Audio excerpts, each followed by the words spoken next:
네, 안녕하세요. 데일리하드 이슈 김전입니다. 시작 전에 구독과 좋아요 버튼 꼭 눌러주시고요. 그럼 1월 26일 데일리하드 이슈 시작하겠습니다. 먼저 국내외 크고 작은 이슈를 알아보는 오늘의 테마 스케줄입니다. 첫 번째 스케줄은 IMF의 세계 경제 전망 수정치 발표 예정입니다. 현지 시각으로 26일 IMF에서는 세계 경제 전망 수정치를 발표할 예정입니다. IMF는 2020년 10월 우리나라의 21년 경제 성장률 예상치를 3%에서 2.9%로 하향 조정한 바 있습니다.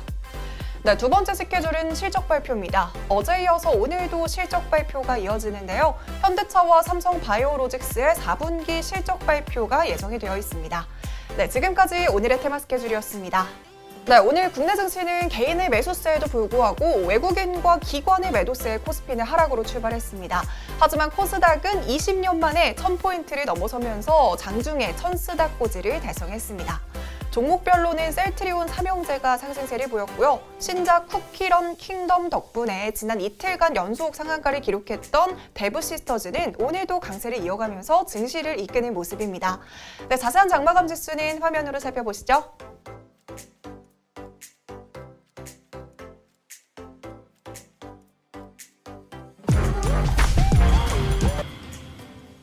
네, 이어서 오늘의 주식시장을 들썩이게 한 오늘의 특징주 살펴보겠습니다.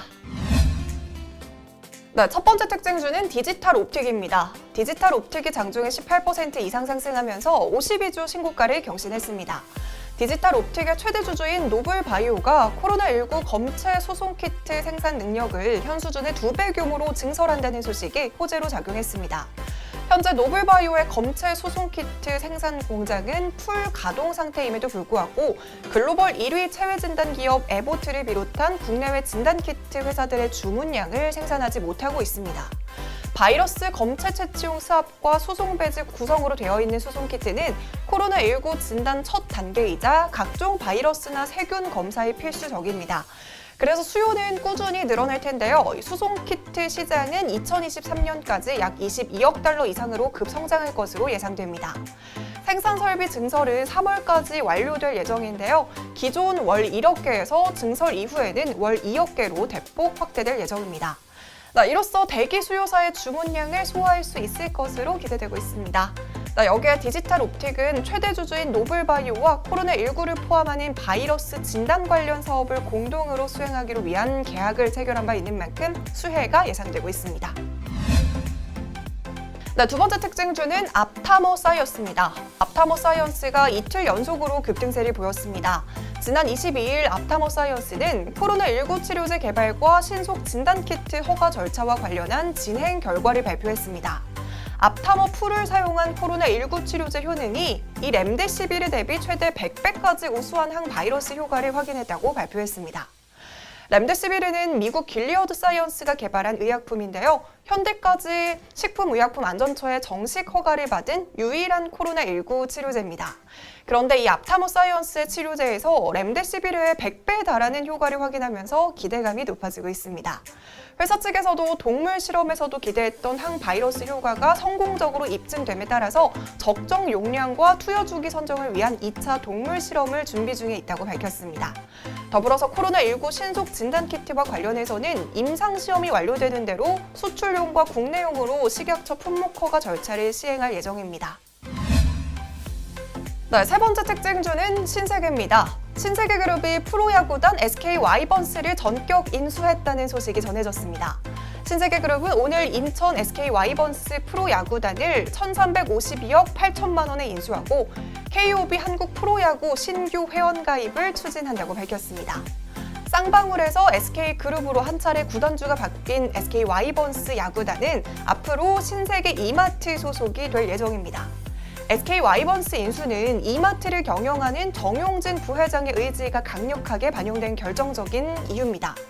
유통업계 일각에서는 대중적 인기가 높은 프로야구라는 콘텐츠를 구심점으로 삼아서 신세계그룹이 보유한 기존 오프라인 유통 채널과의 연계성을 강화해 나가기 위해서 인수를 결정한 것으로 보고 있습니다.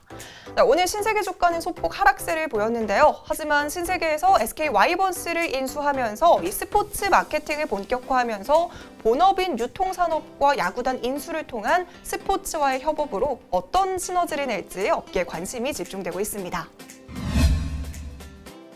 네 번째 특징주는 LG이노텍입니다. LG이노텍이 최대 실적을 기록하면서 장중에 신고가를 경신했습니다.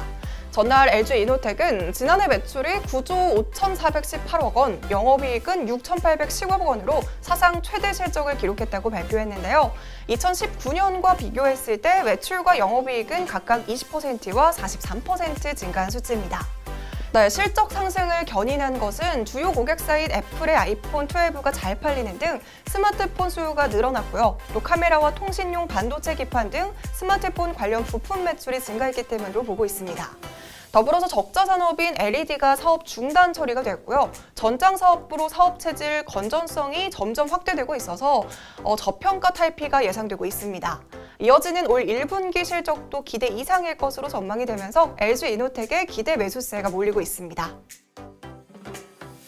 다섯 번째 특징주는 SCD입니다. 미국에서 개발돼서 시장에 출시되는 신약의 약 95%가 적정 온도 제어의 유통이 필수적이라는 한국무역협회 뉴욕 지부의 발표가 나왔습니다. 코로나19 사태 발발 이후에 의약품과 식품의 저온 배송에 대한 수요가 급증함에 따라서 이 콜드체인 시스템에 대한 중요도가 크게 증가하고 있습니다. 원래는 냉동식품과 야채, 과일, 유제품 등 식품 부분이 현재 콜드체인 유통의 가장 큰 비중을 차지하고 있었지만요. 코로나 이후에는 의약품과 백신 등 제약바이오 부품 역시 빠르게 증가하고 있습니다. 2019년 글로벌 콜드체인 유통시장 규모가 약 200조 원에 이르렀고요. 2020년부터 2027년까지는 연평균 10.7% 성장률로 430조 원 규모까지 성장할 것으로 전망되고 있습니다. 이에 따라 SCD가 주목을 받고 있는데요. SCD는 에어컨용 모터와 냉장고용 냉매 밸브 등을 제조하는 기업인데요. 세계 냉매 밸브 점유율 절반을, 국내 시장 점유율은 98%에 달하고 있습니다. 이에 따라 수혜 가능성이 점쳐지면서 장중에 13% 넘는 상승세 보였습니다. 그럼 본격적으로 오늘의 핫이슈 알아보겠습니다. 오늘의 핫이슈는 반도체 품귀 현상의 수혜주는입니다. 최근 반도체 수요 증가와 함께 반도체 장비 수요도 함께 증가하면서 반도체 품귀 현상이 일어나고 있습니다. 이에 따라 세계 최대 반도체 파운드리 회사인 TSMC에서는 자동차용 반도체 가격을 최대 15% 올리는 방안을 검토하고 있는 것으로 알려졌습니다. 세계 2, 3위 업체인 네덜란드 NXP와 일본의 르네사스 역시 잇따라 가격 인상 방침을 밝힌 바 있습니다. 이렇게 반도체가 품귀 현상을 빚은 이유는 미중 무역 분쟁 그리고 코로나19 영향으로 인텔 등 종합 반도체 업체들의 신규 투자가 지연되면서 반도체 공급 부족이 화두가 됐습니다. 여기에 5G와 자율주행, 인공지능과 빅데이터 시대가 본격화되면서 글로벌 수요가 급격하게 증가하게 됐습니다. 이에 따라 올해 파운드리 시장 규모는 전년 대비 13.6% 성장한 682억 달러로 전망되고 있습니다. 각국에서 반도체 품귀 현상이 일어나면서 오늘 국내 주식시장에서는 반도체 관련주들이 큰 폭의 상승세 보였습니다. 먼저 반도체 대장주 삼성전자와 SK하이닉스의 주가 나란히 상승하면서 반도체 투톱 업체의 시총이 장중에 630조 원을 넘어서기도 했습니다. 특히 삼성전자가 미국 텍사스나 애리조나 또는 뉴욕주에 약 18조 8천억 원을 투입해서 공장을 짓는 방안을 검토 중이라는 소식도 함께 전해지고 있습니다. 이어서 서플러스 글로벌은 오늘 상한가에 도달했는데요. 반도체 리퍼비쉬 세계 1위 업체로 3,000개 이상의 파운드리 업체에 중고 장비를 납품하고 있습니다. 아이원스도 장중에 20% 넘게 상승했는데요. 삼성전자와 SK하이닉스 등의 반도체 세정과 코팅 반도체 장비 등을 공급하고 있습니다. 특히 삼성전자의 반도체 세정 분야 점유율 30%를 웃돌고 있어서 수혜가 전망되고 있습니다. 레이크 머티리얼즈도 장중에 29%대의 강세를 보였는데요. 레이크 머티리얼즈는 LED와 반도체 등의 원료 물질 생산 업체로 삼성전자와 SK하이닉스, TSMC 등 주요 글로벌 반도체 회사에 공급을 하고 있는 기업입니다. 네, BMT 역시 반도체 품귀 수혜주인데요. BMT는 일본 선점 핵심 부품인 반도체 가스용 초정정 피팅 밸브를 국산화에 성공한 기업입니다. 반도체 생산 필수 밸브인 반도체 가스용 초고청정 피팅 밸브는 삼성전자와 SK하이닉스, LG 디스플레이로부터 이미 승인을 받고 공급 중에 있습니다. 네, 당분간은 반도체 수급 문제가 계속 이어질 것으로 보이는데요. 이에 따라 국내 판매 중인 수입차 가격뿐만 아니라 가전제품의 가격에도 영향을 미칠 것으로 전망되고 있습니다. 자, 오늘 제가 준비한 소식은 여기까지입니다. 이 영상들 아직 안 보셨다면 함께 시청해주시고요. 오늘도 시청해주신 모든 분들 고맙습니다.